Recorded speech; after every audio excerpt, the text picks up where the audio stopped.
বন্ধুরা, আসছে আগামী 18ই সেপ্টেম্বর এই বছরের অর্থাৎ 2024 সালের দ্বিতীয় চন্দ্রগ্রহণ। সাধারণত 17 বা 18 সেপ্টেম্বর বিশ্বকর্মা পূজার তিথির সাবধান। এবছর এই বিশ্বকর্মা তিথির যোগেই হতে চলেছে এবছরের দ্বিতীয় চন্দ্রগ্রহণ। এর জন্যে আমরা বিশ্বকর্মা পূজার তিথি এবং গ্রহণের সঠিক সময়টা জেনে নিয়ে তারপরে আমরা পূজা শুরু করব, পূজাতে যাতে কোনো বিঘ্ন না ঘটে।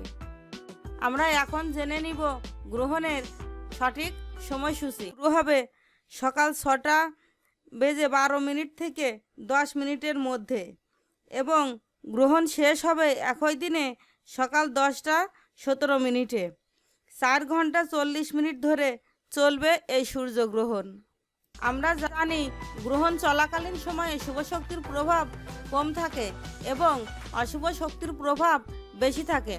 এই জন্য এই সময় আমরা কোনো পূজা অর্চনা করব না এবং ঠাকুরের কোনো মূর্তি স্পর্শ করব না। চলাকালীন সময়ে সব ধরনের খাবার গ্রহণ করা ঠিক নয়। এই জন্য গ্রহণ চলাকালীন সময়ে আমরা কোনো খাবার বা পূজার প্রসাদ গ্রহণ করব না। সেই ক্ষেত্রে আমরা খাবার বা প্রসাদে তুলসীপত্র বা কুশ দিয়ে রাখতে পারি। বন্ধুরা, গ্রহণ চলাকালীন সময়ে গ্রহণের খারাপ প্রভাব কাটানোর জন্য আমরা মানসিক জপ তপ এবং হরিনাম সংকীর্তন করতে পারি। মানসিক জপ তপ এবং হরিনাম সংকীর্তনের মধ্য দিয়ে সময়কালকে আমরা অতিবাহিত করতে পারি।